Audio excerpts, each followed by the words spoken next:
Welcome to Read Between the Lines, a book podcast. I am your host, Molly Southgate, and today I'm interviewing T.O. Fallon. Hey there, how are you doing today? I'm good. How are you? I'm doing great. I'm really excited to be talking with you today. Thank you. So, can you tell me about your book? So, my most recent release is called Tough Justice, and it is a romantic suspense. It's the first in a brand new series I've just started. It's called K-9 Special Ops, and that's a spin-off series from my first K-9 series, which is the Federal K-9 series. So there will be at least 3 books in this new series. And like my previous K-9 books, there's a hero, there's a heroine, there's a bad guy, there's a K-9 partner. And this one focuses on a DEA special agent who has something that's happened in his past that has instilled in him a very strong drive to get all drug dealers off the streets, particularly opioid dealers. And the heroine is an ER doctor whose family history involves the DEA, and not in a good way. So both, when they first meet, are coming at each other from completely different places, and there's an immediate conflict. There's an immediate mistrust between the two of them, and yet they have a common goal. He wants to get this drug dealer off the street, and she is tired of seeing overdoses get rolled into her ER on a gurney and then rolled out again on a stretcher to the morgue in the basement. So when the hero, Deck, that's short for Decker, his friends call him Deck, when Deck needs help getting information in his investigation, he is forced to ask Tori, the ER doctor, for her help. And she is, of course, reluctant to give her help. So the two of them will spend the entire book helping each other.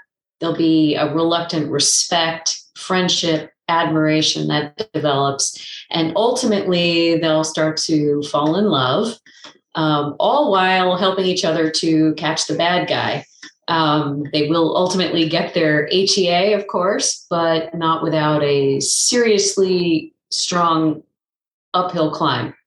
Yes. And I've been having so much fun reading this book. I'm partway through at this point. I've been really having a blast in it. Like, I've been on the edge of my seat. Would you mind offering for our audience what a HEA is?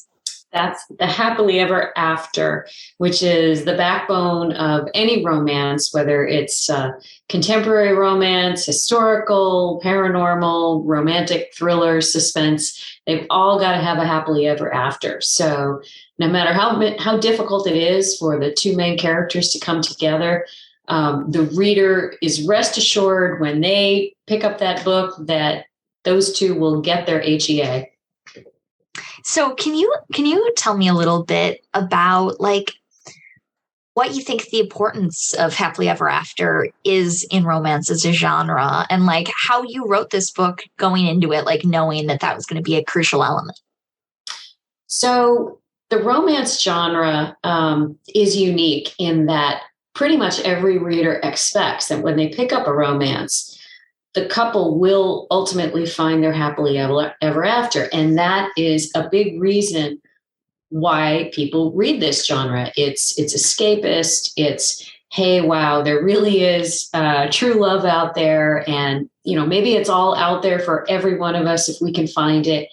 And at the same time, readers don't want to read about a couple who can find their happily ever after too quickly. They want to see their characters grow and develop. They want to see the characters work for it.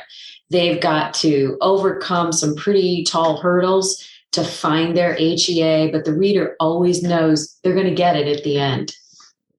Yes, and it's such a fun part of the genre that, in my opinion at least, it keeps it so hopeful. Just going into it knowing that there's going to be this reward in the end. Right. And you find yourself rooting for them. You're seriously rooting. You want them to get to that point, but it can't be too easy. Yes. Kind of pivoting a bit, what interested you in the DEA and specifically the K-9 unit? So writing K-9 stories was actually not my idea. It never occurred to me, despite being a dog lover my whole life. My first series was an NYPD detective series, and I had just finished up the third and final book in that series. My editor and I were bouncing around what projects to write next so she could pitch it to the publisher for me. And she said, T, I see you posting pictures of your own dogs on social media all the time. Have you ever thought about writing a K-9 series? And I said, no. So that's how the idea was born. I have to credit my first editor for that. So the Federal K-9 series was born of her idea. And the second series, K-9 Special Ops, the one that Tough Justice is the first installment in, takes place in Colorado. Most of my books are in New York and New Jersey, but my publisher said, you know what, can you write it in some other city? Let's try something new, freshen it up. So I had lived in Colorado for 5 years, and any author will tell you it's very difficult to write a book in a city that you don't know. You could get hammered by readers if you send your characters down a one-way street heading the wrong direction. People will know. People in that city will know. So this book wound up in Colorado, and it was delicately suggested to me that I should pick mainstream agencies for the heroes of this series, the bigger agencies like DEA, FBI, ATF, very mainstream agencies. And the DEA wound up being in the first book after a long conversation with my editor. And we were bouncing around ideas, and she wanted me to write about a topic that is out there currently in the news. It's something everyone hears about all the time.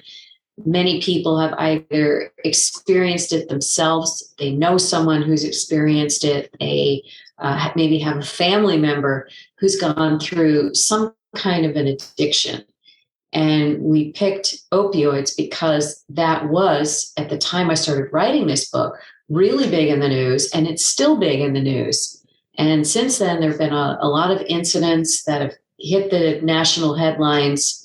There have even been, I think, a couple of criminal cases against Big Pharma during that time period. So it was well chosen and timely. Yeah, and it was really interesting personally because I don't know much about what's happening currently with opioids and the opioid crisis. And hearing about what they had to do, the protective measures they had to take, and things like that was really fascinating. I had to do a fair amount of research about that to get the details right, especially the medical details. I'm lucky in that with my background, I don't have to do a whole lot of research on general law enforcement procedures. And yet every agency obviously has its own specific protocol for whatever laws they're enforcing. So, handling drug warrants is completely different from, let's say, a typical homicide investigation. There's certain protective measures that have to be taken. There's certain medical aspects that come into play. And I have zero medical background. So that was pure research for me. It was super difficult because there are certain set protocols that paramedics in the field have to abide by, that ER doctors go through when an overdose patient rolls in, depending on their vital signs, whether they're breathing, whether their heart's beating. So that took a lot of research, and I hope never to write another medical again. Yeah, I can imagine. So were there any, so you said what you had to research, but were there any ways that your background did help you in the writing of this book and influence your knowledge of the warrants and stuff like that? Oh, sure. There are certain general protocols that every law enforcement agency follows when serving an arrest warrant or a search warrant.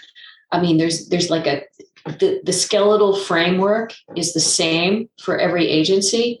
The differences come into play depending on what you're looking for.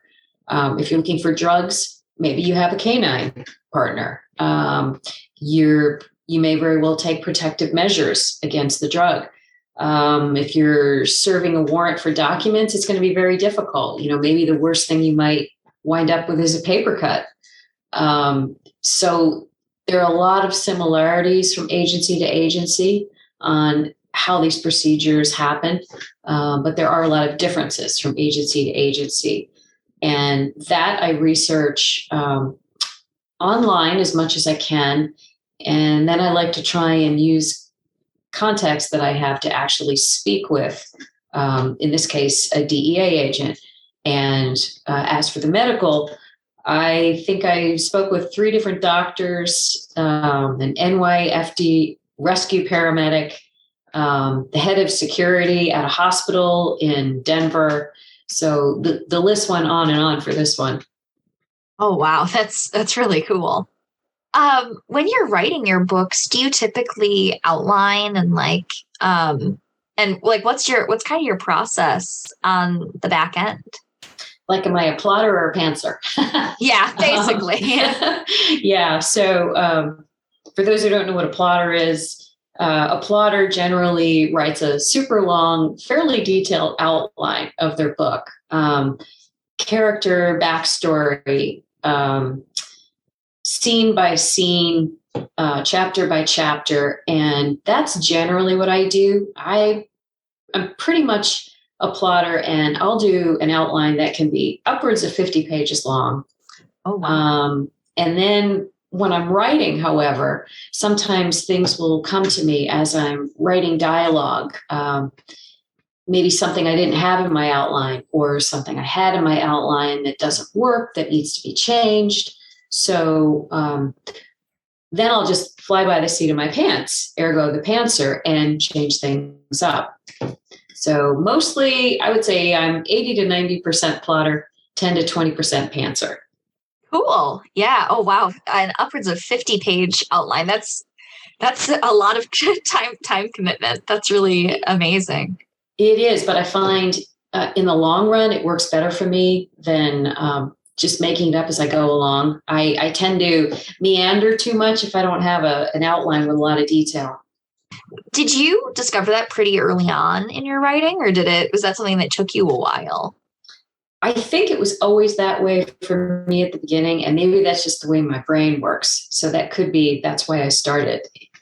Yeah, because I know it changes for people, and I've even had experience where before I was like, I will never write an outline, and then when I was writing a book, and all of a sudden I realized, oh no, you really need at least a basic idea of where you're going in order to write, and then it kind of shifts over time. I know sometimes. Right. I think everyone's brain works differently, and also as we get more experienced with our writing, I think we can get away with writing smaller outlines because we have a general idea of how to properly construct a good story.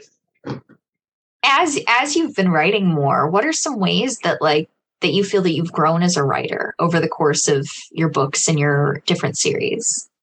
I see a lot of changes to the point where I always feel like the last book I wrote was the best book I've ever written.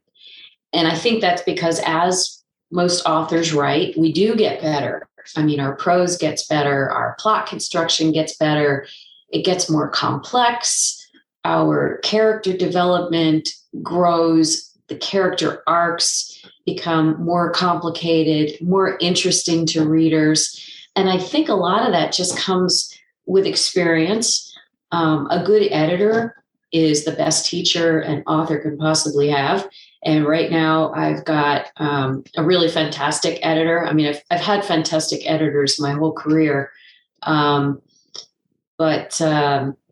this one she's just really good, and she does a deep dive into everything I write, and she makes me a better writer. That's really cool. Yeah. Over the course of writing this book, like what was your favorite thing?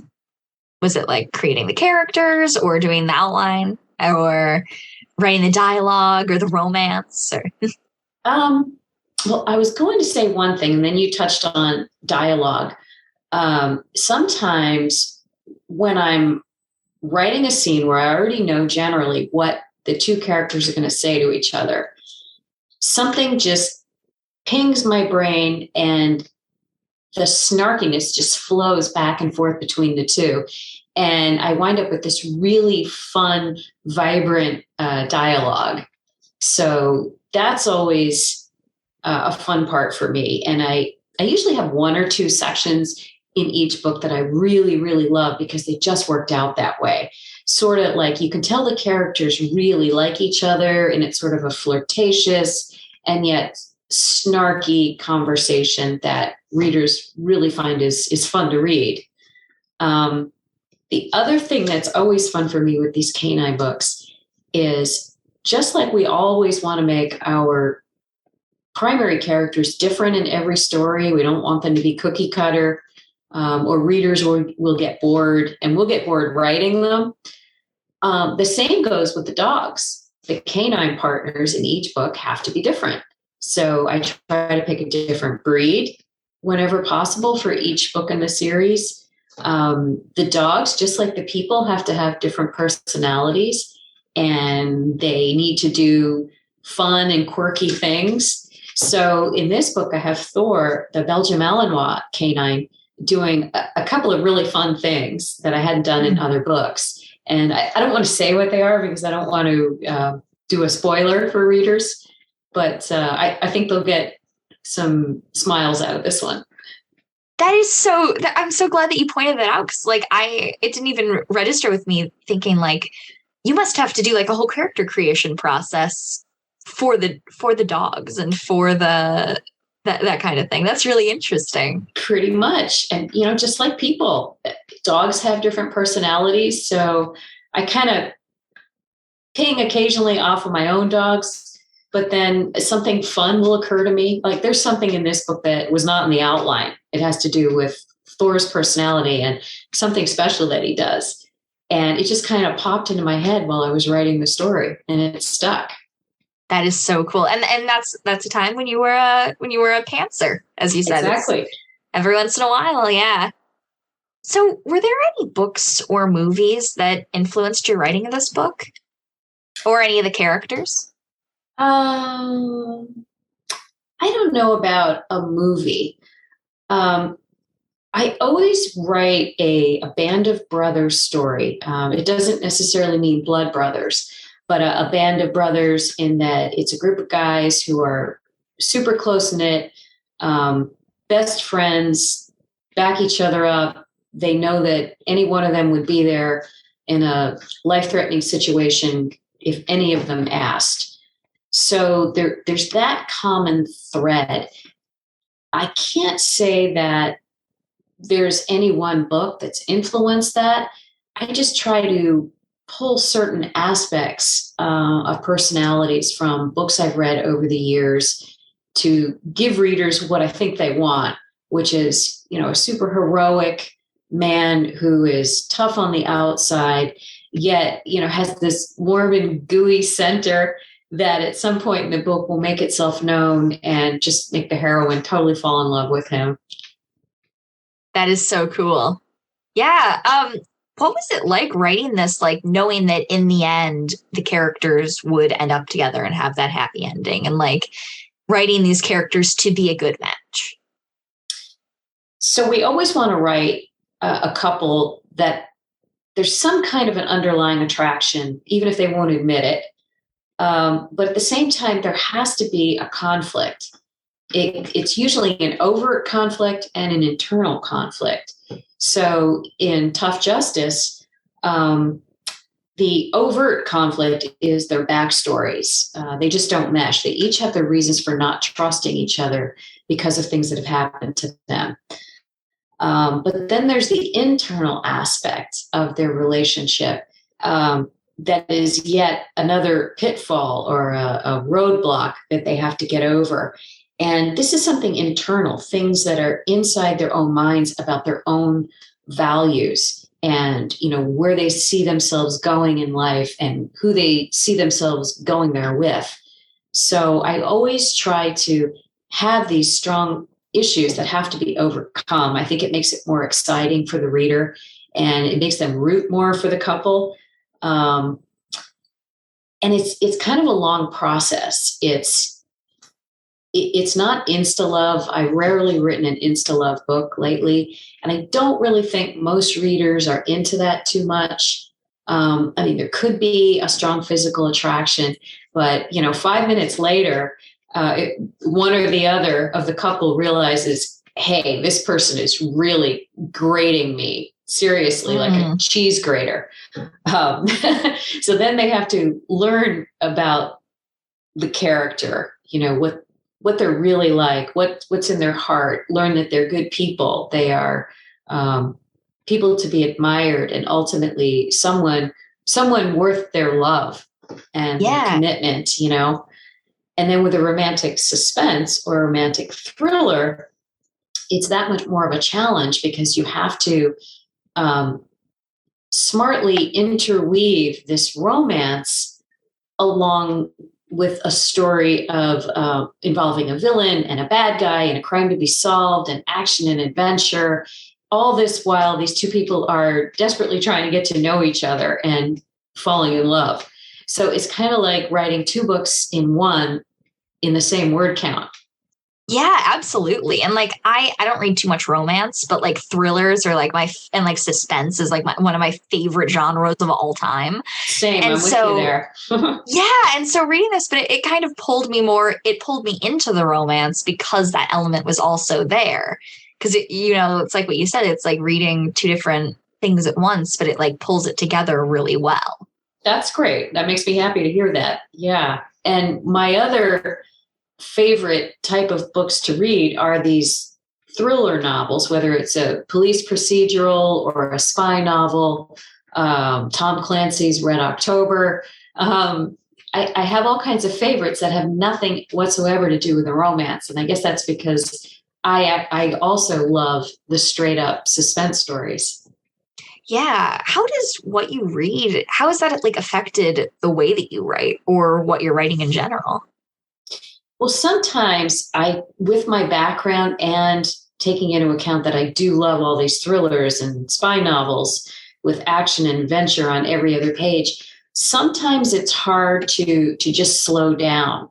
And sometimes I'll put too much procedure into a book, and maybe my editor will say, they really don't need to know that much about the mechanics of a search warrant or that much about the mechanics of whatever weaponry they're using at the time. So sometimes I get I do a little bit too deep a dive into the technical aspects, and I need to pull myself back out. Yeah, that's really interesting. Well, you know what? Thank you so much for coming on today. You're welcome. Thank you for having me. Of course. Yeah. I only have one more question. And that is, what do you have coming up? So I am currently writing the 7th and final book in my Federal K-9 series. There are 2 more coming out, the one I'm writing and one that is already in the works. There will be at least 3 books in the K-9 Special Ops series. The sequel to Tough Justice is called Burning Justice, and it's about an ATF agent and an arson investigation. And after that series, I'll be writing something totally new, just a thriller series, which I'm really excited about. Yeah, it's not going to be a romance series, but it will pit a male detective or agent with a female detective, and they'll be getting to know each other over a series of 3, 4, however many books are in this series. Maybe there'll be kind of a Mulder and Scully type of thing going on there over time. Ooh, love X-Files. Right? Or a Bones and Sealy Booth type of thing. I don't know. We'll just see how it goes. That is so cool. Good luck with all of the books and all the exciting things happening. Once again, thank you so much for coming on. You're welcome. Lines, my name is Molly Southgate. I'm T.O. Fallon. Let's end this the way all great stories end. Happily ever after. HEA. End. Thank you for listening to Read Between the Lines, a book podcast. You can follow the show on Instagram and Facebook at Read Between the Lines Podcast and on Twitter at RBTL Podcast. Make sure to follow the authors who I've been talking to hear all about their upcoming projects, and also because they're cool people. This show is hosted by me, Molly Southgate, and produced and edited by my dad, Rob Southgate. Read Between the Lines is a Southgate Media Group production, and you can find all the great content put on by the network at southgatemediagroup.com. You can read the story of how I and many other podcasters started in the anthology book Pod Life, which you'll find at the link in the show notes. Also in the show notes are links to buy the books featured on this episode. Using those links supports this show and the incredible authors being interviewed. Have a great week and keep reading.